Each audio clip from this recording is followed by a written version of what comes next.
In this episode, I'm going to tell you how to stop any distraction or bad habits you may have in 3 easy steps. This will make it actually easy for you to stop any distraction or bad behavior you may have on a daily basis or not. And it will allow you to not even have it will do this easily and for good. Because it will allow you to not even have the urge, the first desire in the first place to actually do the thing.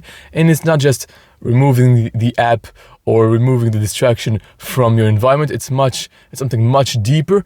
And so it lasts longer. It allows you to just not have the thing in front of you and not even want to do it. Right? Because of this process I'm going to go through with you. Please, it's going to change your life if you actually take notes. And therefore, with these notes, remember to take action on them, right? So listen to this, pay attention. It's something that you've never heard before. At least I've never heard before online. And yeah, it's going to be really useful. By the way, if you're new here, welcome. My name is Ivaldi, Sako. I'm the founder of origrowth.com. And here on this podcast, I document my journey. I document what I learned to help you become truly free and successful, have a great life, become better in your life, in your business, in your become just grow as a better person. If this is something that interests you, subscribe. You're going to get a lot of value from this show. And let's get into it. So the first lesson I got, because basically what I do is I document my journey. So I document what I learn to in the sequence in which I learned it, so that you can actually take the lessons the same way I learned them and get the most amount of value. So the first thing I learned, actually there's 3 main steps that I got. Let's get into it. So first one, stop distractions. How to stop distraction easily and for good. Because I was distracting myself and I wanted to stop that. I was like, okay, this has to stop now. It has to come to a point which, just a second, I need to put back the camera a little bit better. Do you see me better here? Anyway, so I wanted to stop distracting myself. What do I do? And so I ask myself, why do I distract myself? What's the true deep reason why? And this is the first thing you must figure out. What is the thing that distracting yourself is solving? Ask yourself this. Take this note and maybe write it down. And so I asked myself this question, and the answers were, and most likely they are the same for you, because I don't enjoy what I'm doing. I don't enjoy my day-to-day work, right? So I'm working on my computer, and I don't like it too much, right? And so if I just have an idea that pops up in my mind, I'm going to lean toward actually doing this, right? So I don't enjoy my work day to day, and sometimes I am bored of my work because it's repetitive, or I'm just bored, and I feel alone. And oftentimes these are the 3 main reasons why we distract ourselves. Now that you know the three main, now there might be some other deeper reasons for you. So ask yourself this question and try to figure out the answers to these. And once you know the deep reason why, you can eliminate this reason, right? So all of this, there are 3 main reasons, right? So I don't enjoy my work day to day. Why is this? You should enjoy your work, because if you enjoy your work, you won't feel the need to distract yourself anymore. And so when I'm distracting myself in a certain circumstance, this means that in this moment, I'm not really present and focused on what I'm doing because I don't have my interest in that. So maybe I need to raise my interest in my work. And so I need to raise my interest in my work. I need to make my work more enjoyable. I need to stop being bored of it. And I need to feel like I'm not alone. How do you solve these problems? It's pretty easy, right? You just reverse it. So make it so that you enjoy your work. Make it so that you are not bored anymore with it. And you don't feel alone doing it. How do you do this? So, to me, I found some ways to do that. So, To make it more enjoyable, you can add basically novelty. And novelty is the main thing that I used this week, and it was extremely useful. I got a lot more productive. And to add novelty to your work, what do you do? How do you do that? Right? You can change your environment. You can change your environment, like the literal room in which you work. Like this, depending on what you do, might not be possible, but you can do a lot of things to make it more enjoyable that are in your control, like always. So to me, I rewarded myself with music. So when I did the work, I was allowed to listen to music after, because I don't listen to music at all, usually. So I also tried to set a challenge and something to win, like some reward at the end of the week. If I had a certain score on my week, if I had achieved a certain thing, I was able to get this. And to me, like the specific rewards were a protein bar, like a sugar, like a protein bar I really enjoy. And because I don't eat sugar ever, so I have just like a really boring diet. And so at the end, if I get this, I'm pretty happy, right? So it's a pretty good thing, but it's the first level, right? The next level is if I did this, I can go to the movies. I can go watch a movie at the theater, right? And because I don't get out much, right? And the third level is going to the restaurant, right? I never go to the restaurant because it's not that healthy and takes time, and I don't go out that much. So this is the next reward for me. And the next one is really, really hard to achieve, but it's also really, really good. And it's actually traveling for a weekend, going out for a weekend and just going and traveling. And this is really something I really want to do. And so I was motivated this week to actually like get the work done and get that as high a score as possible, because if I get that as high a score as possible, I will get a protein bar, go to the movies, go to the restaurant. And if I get this the first week, I can then have this high score as a baseline and then move forward and have an even higher score to get to go out for a weekend. So this was the challenge, the reward aspect. And then I also added in some part of my work, in some of the tasks that I need to do, they were repetitive. And I could do them while listening to music. So I did them while listening to music. And so I enjoyed the work more. But it was not the only thing. To enjoy my work more, I also tried to love my work. I also tried actively to love my work. How do you do this? You understand it better. You understand why you are doing it, right? And when you understand why you are doing it and what is awesome about your work, everything becomes like easier and you want to do your work more. And you become aware of who you are becoming by doing this work and where it is leading and how it is linked to your end goal, right? So of course you need to have an end goal. You have to have something that you are looking forward to. This is really, really important.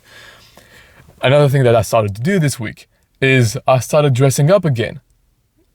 Not dressing up, like I was not wearing a suit, but I was taking care of myself, like I was going out, right?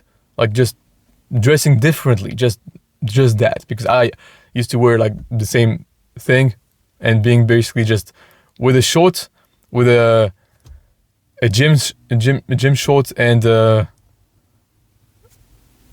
shirtless, or with a basic white t-shirt. And this was like pretty much my outfit for every day. And I started to just change how I look. And so I started wearing a watch, wearing a necklace, and just, acting like I was like doing something important. And so I started to believe this was important. And I started to believe, okay, I'm becoming this kind of person. And so this makes you like enjoy more the process. And this is the key. You need to enjoy more the process of what you're doing so that you don't need to feel the distractions anymore. I had the distractions in front of me, and at one point I got to open, for example, YouTube Shorts, because I needed something on YouTube. I needed to check something on YouTube. I went on it, and then I got distracted for like 10 seconds on YouTube Shorts. But then I was like, this is not going to get me to my rewards, right? I'm going to not be able to finish this deep work and finish this work that is going to allow me to get there. So I just stopped it, even though the videos were cool, and I usually get distracted for longer than that. In 10-20 seconds, I just stopped it, and then I was getting back to work. So it was very easy. And this will be very easy once you get this done. And the next things I'm going to talk to you about. So what I did was I rewarded myself with music. I set a challenge to something to win, having a good score for the week for me. And I'm going to tell you at the end how I do this, because I have a habit tracker. So I track down a lot of my behavior on the week. And at the end of the week, I have a score out of 100, right? So usually these past weeks I had like a 50% score, and this was like bad. And at one point I get to like 30-40%. And this was really bad. So this is when I became aware by analyzing what was the actual current situation. And this is what you need to do. Analyze where are you currently at. And this will, if it's really bad, it will just piss you off. And we'll like, okay, I don't want this anymore. And so when you say that, you're going to take the actions to change. And so I looked at it, I was like, okay, this is what is preventing me from getting there. And I looked at my sleep time, and it was way too late. Even though I thought I was kind of sleeping early, I was sleeping at 10:30 p.m. on average, and this was not good for me. I need to wake up a lot earlier. And also because I went to sleep late, I wake up later. And so this was preventing me from getting enough work done, just having enough time to get the work done. And so this was the bottleneck, right? This was the one thing preventing me from being able to put more work in. So I was, okay, this is what I got to do. And then the other thing, next to sleeping late, was getting distracted. Because I went to work and then I got distracted. I didn't like it. So I just, found ways to get some dopamine. Like I want to get some pleasure. And so after I did this, I rewarded myself with the music. I threw out this challenge, and I remembered why I was doing it. I found out what I loved about it, what aspects of it I loved. I found out basically the benefits of having this work over some other work. I'm working for myself. Come on, Ivaldi. I'm working for myself. You are able to decide what you do, right? You're able to work from home, right? You're able to work from anywhere you want in the world. You can go to the library, right? New place, right? New location. This is another way to add novelty. I went to a new place to work there instead of just working from home. And I also added music. And then I thought, okay, I kind of feel alone sometimes, and this is why I distract myself. So I'm going to go and work with some friends, right? You can go and add all these different things to add novelty to your work. But I think the most important thing is just really being interested in doing this work because you know why you're doing it. And you know who you are becoming. Because this is limitless. Like you can run out of novelty to add, right? And by the way, you need to keep a certain contrast. Contrast is the main and most important thing in life to motivate yourself and to have a lot of dopamine. If you constantly listen to music and you're all day long listening to music is not going to work as a reward. It worked for me because I never do this. So because I never listen to music, when I listen to it, I really enjoy it, right? Because it's something new, it's something so good. Because I never eat at the restaurant. When I go eat at the restaurant, I love it. It's not something like boring to me. So you need to find out what is not going to be boring for you, or maybe stop some habits. Some habits that are preventing you from being able to make sorry for that. My phone is just constantly like falling off. I don't know why. Anyway. So yeah, find out and I'm going to tell you how to break the bad habits. So if you're constantly addicted to music and listening to music every day, I'm going to tell you how to do it so that it's easy for you to stop. So yeah, How to become motivated easily. So this is the second thing. I learned because I was at a wedding anniversary with some friends of my parents, and they are, making more money than me, and they are like wealthier. And so after leaving there, I felt some kind of frustration. And I liked the day, it was awesome and everything. But I felt a lack. And this is the thing to become more motivated easily, is to put yourself in a situation where you feel the lack, you feel the deprivation, something that is missing in your life. And the easiest way to do this is to be in a group of people and be surrounded with people that have more than you in some area of their life that you want to improve in. So, for example, more money. You want to be around people that have a lot more money, that are showing it and that make it obvious that this is important. And then, when you don't have this amount of money, you feel the lack and you feel the deprivation. So you feel like it becomes part of your standard to also have this, like, I need to have at least this, right? Or it can be more status or better physique. When comparing yourself to them, you will feel the lack, and it will motivate you to not be left behind and be the only one who doesn't have this. And this actually is, like, it works. It works really well. Like, I really, took a hit in my ego, and I wanted to strive for more. And I'm going to tell you what I learned reading Atomic Habits. If you haven't read it, I think it's one of the best books you can read to break a bad habit or build a good one. And these were the main things I learned this week on it that are going to allow you to do this. And there are 3 main steps again here to build a good habit easily or break a bad one easily. So 1, understand the different phases of a habit. So habit is just a cue, a craving, response, and reward. These are the four phases. When you have a bad habit, it means you notice something in your environment that makes you think of this, right? Or maybe it's in your mind, right? So you have a cue, which is, you get bored in work. And you have a craving to not feel bored. You have a craving, I want to feel some kind of pleasure, see people, have a laugh, have fun, something, right? I need some pleasure.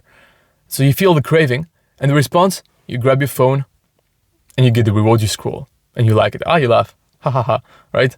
And this is the habit. And this is separated into phases. And there are 4 laws to create one easily, to make a new habit easy. Make it obvious. So this is the part of on the cue, right? If there's something in your environment, a cue, something that stimulates you, you want to make it obvious for this new habit to occur, right? So make it obvious, make it appealing, make it easy, and make it satisfying. So this is based on the 4 phases, right? Cue, craving, response, reward. The second step is that you need to become aware of your habits and make a list of your current habits, all of them. Write them down. And I think he calls this a scorecard. A scorecard on what are all your current habits. I already had done this. I have a really structured life, so it's pretty easy for me to do. But you can write down just all of your habits. Like, you have a habit, and even if they're good, they're bad, whatever, right? You have a habit to brush your teeth, right? So you just write down, okay, I eat, I feel like my mouth is not clean. This is the cue for me to have the craving to have my mouth clean.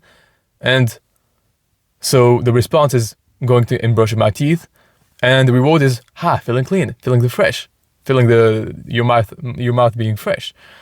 And this is the habit, and you need to think of them and kind of become aware of all the cues of the 4 phases: the cues, the cravings, the responses, and the reward of each of your habits. Not necessarily on each, but you need to write them down and kind of have this in mind so that you can have kind of like a pattern recognition and understand how habits work. If you understand how habits work, you're going to be able to build new ones easily and break bad ones easily as well. And then the third thing is to ask yourself, what behavior do I want to make easy? What behavior do I want to make easy? What new habit do I want to build? And then you use these different techniques I'm going to talk to you about. There are about 20 short bits of lessons and techniques that I'm going to give you that you're going to make to use them to make it obvious, make it appealing, make it easy and satisfying, right? To make all these habits, to basically have all these 4 phases optimized and do this easily. Here are the techniques and lessons to do that. So, the first thing, define time plus location. No more decision to be made, and you have imagination. So when you define the time and location in which you're going to do a certain habit, you remove the decision-making process. So you don't hesitate anymore. You don't have any decision to take or new information to have. The decision is made, and so you know exactly what you're going to do, where you're going to do it. And so this also makes you imagine yourself doing it. And when you imagine first something, it's much more likely to become a reality later because you know what it looks like. And so it's familiar to you. So you're going to actually do it in a much easier way. And you can basically say, I will do X habit at Y time in Z place, right? So I will brush my teeth at 9 p.m. in my bathroom, right? I'm going to go to the gym on Saturday at 9 a.m. And it's at this gym, right? Number 2, habit stack. You already have habits, right? So now you've listed them, or you will, because you've taken notes on this and you know what you got to do. You have a to-do list, right? So you're going to list your habits and you're going to see in your habits where you can implement this habit, with which habit you can tie the new habit that you want to have. For example, you want to put on a medication. This is what I did this week. I had a medication to take, and so I did this right after I brushed my teeth, right? So I brushed my teeth. This is a habit I already have, and I put the medication right aside my toothbrush, right? So it's aside. So there's the cue, so I can see that it's very easy for me to just take it out and feel the craving, or I remember why I need to put this medication on, and so I actually do it. I have the response, and then I have the reward. Medication heals me, right? Or if you don't have a reward right away, you can reward yourself in some other way. Listen to a good song that you like, right? And hey, be happy. Or understand you did this, it was good, and have the feeling of just knowing that you're building a new habit easily. This is awesome, right? So rewarding, just patting yourself on the back to have this kind of behavior. You can change your environment, and then your relationship with your environment becomes the context. And this can lead to larger changes in behavior over time. So this is a note I took for myself, because basically to have cues, you need to have an environment. And sometimes the environment becomes the cue in itself. So for example, the car for me is where I record podcasts. So this becomes a cue for me to record podcasts, right? So there's a context. And so when you do a certain bad behavior, you do a certain distraction always in your room, right? You're always in your room when you scroll on your phone. This is the context. You have a relationship you associate your room with getting distracted. So every time you are in your room, it's easy to get distracted. And what you want to do is associate a new environment to a certain behavior, right? So you want to have a one place to work, one place to only sleep, right? And this, if you don't have an entire room to do this, you can do just with your bed. When you go on your bed, you never sit down on it. This is what I do. I never sit on my bed. I never do anything on my bed, but just sleep. Like, I just sleep, that's it. There's no other function that my bed performs, but like having me laid down on it to sleep. That's it. There's no other thing. When I go on my desk, well, actually, to me right now, I also eat on my desk.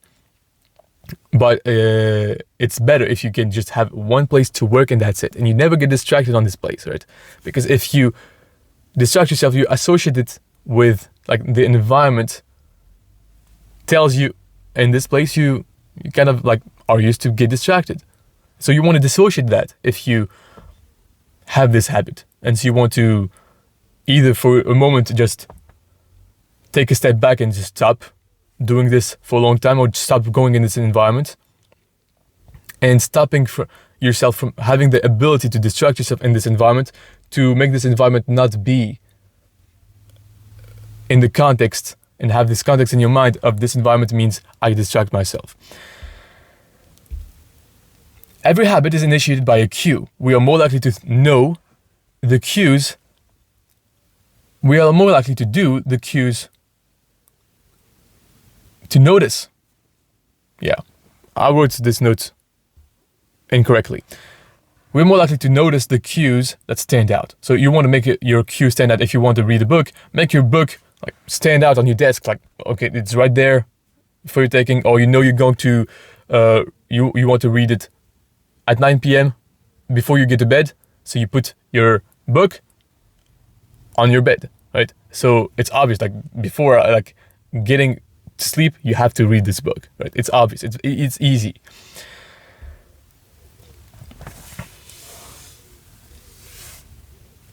Make the cues of good habits obvious in your environment. This is basically what I just said. And gradually your habits become associated with not a single trigger, but with the entire context surrounding the behavior of the context. And then the context becomes the cue. On my desk, it's for work. On bed, it's for sleeping. It's easier to build new habits in a new environment because you are not fighting against old cues. So if you want to really make sure you build a new habit, create a new environment for it. Just a little space for it. It doesn't have to be a room if you have a small apartment. The secret to self-control: make the cues of your good habits obvious and the cues of your bad habits invisible. This is to make everything else easier, right? It's just, if there's no, like, this is the removing the app part of it, right? If you remove the app, you don't have the app, you cannot access it. It's just like, what are you gonna do? If there's no internet, if there's no Wi-Fi, if there's no, like, you don't have any internet, you're not gonna get distracted on the internet. It's impossible for you to do that.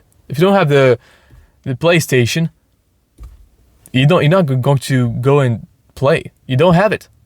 How are you going to do it? If you don't have the sugary thing, if you don't have the donut in front of you, if you have to go and just go by to the grocery store and then come back, you make it more likely for you to not eat it.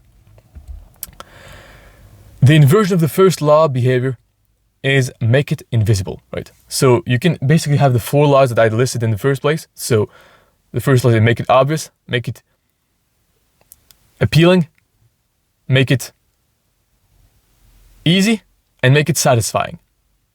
So these are the four laws. If you inverse them, you get everything you need to just stop a bad behavior. So you make it invisible, you make it not desirable, and you make it hard. You add a lot of friction to it, and then you make it not satisfying at all. You make it like just, you add a negative reinforcement to this, right? You just hate doing that because there's this bad consequence that happens every time I do this. And so maybe you can become more aware of the pain that you have when you distract yourself. The pain that you have lost all this time and just you forget about the pleasure and the dopamine, the laughs that you had and the videos that you liked watching or anything like that. You keep in mind that the end of this action is this bad place, this negative, this bad pain that you have, right? And so then you basically have inversed in all the laws to make it easy for you to break a bad habit. People with high self-control spend less time in tempting situations. It's easy to avoid temptation than to resist it. To eliminate bad habits, reduce exposure to the cue that causes it. Then, make a habit irresistible. Whenever you predict that an opportunity will be rewarding, your levels of dopamine spike in anticipation. This was key for me. In anticipation. Oftentimes when you want to create a good habit, oftentimes when you are motivated to get something, you're motivated in anticipation. In anticipation of, oh, this is going to be good. And when you actually get the good thing, it's not as good as the anticipation, as how much you thought it was going to be good. And so oftentimes when you feel like what you're doing right now is going to bring a lot of good things. For example, you're doing a certain action, you know, this is going to bring a lot of money here, right? This is awesome. And the anticipation of it is awesome. When you actually get it, it's good, but it's not as awesome as the anticipation. It's the anticipation of a reward, not the fulfillment of it, that gets us to take action, right? So be anticipating, like have always something to wait for. Oh, I have this new wedding. I have this new anniversary. I have this. Like, this is also why I think we have a lot of how do you say it? Like, yeah, holidays. Like, just, oh, Christmas is coming. And the anticipation of Christmas is awesome, right? The current day, the actual day is not as good as the anticipation, right? The anticipation of it is just like, you're waiting for something and it's awesome. It's all like, the levels of dopamine rise a lot more. Now, temptation bundling is a strategy that is in the book Atomic Habits. It's one way to make your habits more attractive. So the strategy is to bundle an action that you want to do, that you actually have the desire, the distraction, right? So you link the distraction, for example, Netflix, and you link it to going to the gym. So for example, you put on your bike, on your gym bike, right? Netflix. You put your phone on there, and so every time you go to the gym, you can watch Netflix. And this is bundling the good behavior that you want to have with the distraction that you want to have. And so when you bundle this, you make a habit that you want to build, like you make it basically easier. And I did this when I was in college. I used to eat a lot of broccolis and a lot of like diet food that I didn't really enjoy. And at one point I was eating like a lot of food that I didn't like just because it was very easy and fast to do and get me a lot of calories for the gym. And so for me to make myself eat that, what I did was that every time I sat down to eat, I watched Netflix.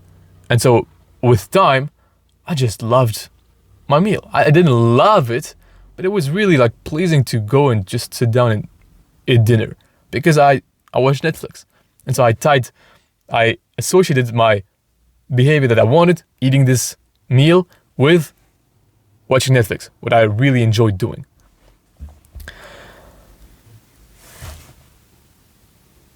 So I was asking myself, I wrote this down, what do I need to do? Then what do I want to do? Then you could choose which want you link to which need, right? So let's every habit that you want to, 2-3 main things that you want to implement, that you actually need to do in your life, like something positive in your life, productive, and link the things that you like and enjoy doing, right? For me, it was like listening to music, going to the restaurant. And so I associated each one with a reward.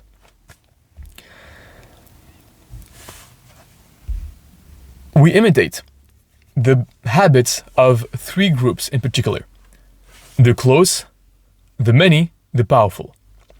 One of the most effective things you can do to build better habits is to join a culture where your desired behavior is the normal behavior, the standard, which I talked about in the beginning. What's my desired behavior? For example, for me, it was owning a business and leading fearlessly. And so I asked myself then, what culture could I join? What group could I join that already has this behavior as a standard? And also, it's a bonus if you have something in common with the group, because then you feel really a part of it immediately. For example, if I join a group that is just business owners, I join a group in my city of business owners, it's good, but I'm not going to feel so much like them, and it's not going to influence me as much if I really feel like these people are like me, like this is kind of my tribe. And to do this, for example, for me, what I do in my life, I go to the gym. And so if I see gym guys that are business owners, then this is more my tribe, right? This I associate myself more than with these kind of people than with other type of people. Also, I'm Christian, right? So if I see Christian business owners, they have the same values as me, they have a lot of the same beliefs as me, I associate myself more with them, and so their standards become my standard. Their typical behavior is the behavior that I want to take, right? So they lead in the right way I want to lead, and if I want to start leading this way, I must put myself in this kind of group. It is going to make it easy for me to imitate them. And I noticed that even when I watch movies, I start acting with that, like unintentionally. I start acting like the main character in this movie. Maybe this is just me. I'm this easily influenceable. But I really think it's the case with most people. Maybe they're just not aware of it. Like, I'm really aware of it. I'm really sensitive. I just kind of feel every details of how my behavior changes, because I've been journaling for a long time. I've been tracking my habits for a long time, so I can see these things taking place. When I watch a movie, for example, I watched Legend with the gangster business owners, right? With Tom Brady. No, Tom Brady is Tom Hanks. I forgot the name of the Tom something.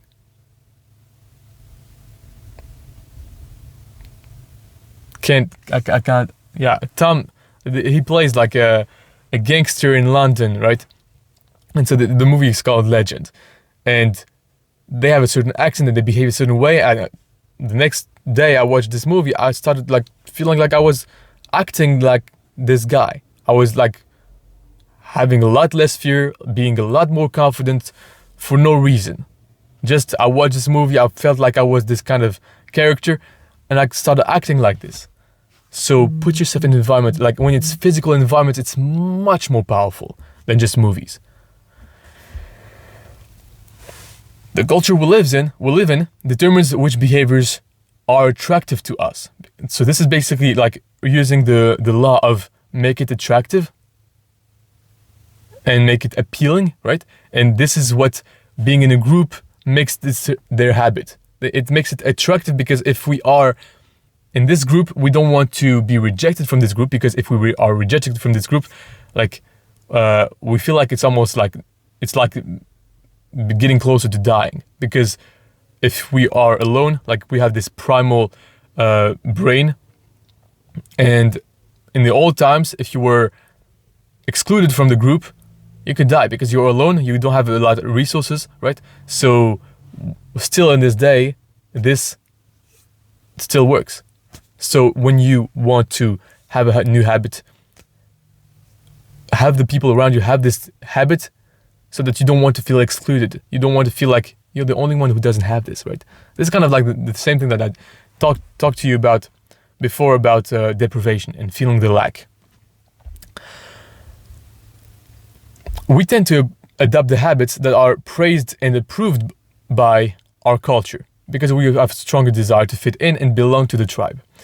We tend to imitate the habits of 3 social groups: the close family and friends, the many, and the amount of people. So if a lot of people have a review on this thing, and if they are your type of people, you're much more likely to have the same behavior and do the same thing and buy the same product. And the tribe of the more powerful, the people with prestige and status, because they have more influence, basically. If behavior can get us approval, respect, and praise, we find it attractive, right? So if you find it attractive, you're going to feel the craving to actually do it, and you're going to be able to actually do it and get the reward. Now, here are two other lessons I got this week. I think were really useful to me, and it's to always remember that it's not too late, right? It's never too late. And thinking this made me actually push forward. And when I wasted a little bit of time this week, I was like, it's not too late to get the work done and get the high score. It's not too late, right? And so I actually did the thing. I still made more progress. You can still take the shot to get back on your discipline and get back your focus. It's not too late, right? Because sometimes when you feel like, yeah, I've been distracted a little bit, it's over. It's too late. I've already messed it up, right? It's too late. No, it's never too late. Just get it back. You can get back on, or you can cut the losses, because you can get a lot worse inside of, like, if you get distracted for 10 minutes, you might, I might as well make it 20, right? I might as well make it 25, like whatever, right? No, you might as well just cut the losses right now and it's not too late to make it a good day, a really good day. It's not too late. Right now, it's not too late. If you haven't been taking notes, it's not too late to summarize everything that you've learned here and take notes on the actions that you're going to take based on that, right? It's not too late. And second lesson, I must check my progress and write in my journal throughout the day. Every time I finish deep work, I write down what I did. Every time I have a thought about, I made this mistake, I write it down. So I have my journal every day on me. This week I did this and it was extremely useful. I learned more and I was able to be like in check. Like I checked myself. It was like having someone checking on you every day, at every moment of the day. So if every hour you take your journal real quick on your phone and you just write down what you did, you keep yourself accountable. And so extremely powerful, because you want to, first of all, you see your progress, so you always have a reward, right? So when I do a deep work, I put it on my habit tracker, it's an Excel sheet, and I put it on it, and then it creates a score. So I put, 1. So I did this first one, 2, 3. When I get to 4, it gets green. So I get my reward. It feels good. Okay, it went from red to green. Good, right? And I did this using an Excel sheet, and I have it on my phone. I can just write it down real quick. When I read 10 pages of a book, I wrote it down. I read this 10 pages and I took these notes from it, right? I learned these things. And so basically these notes that I took, I just talked to you about this. And so it not only allowed me to check myself and to keep myself accountable, to make myself want to make more progress, and not get distracted throughout the day, enjoy my day more, but also it allowed me to create this podcast, right? To make this episode and actually help you out as well. If this served you, please like, subscribe, share it with someone that you think it might help.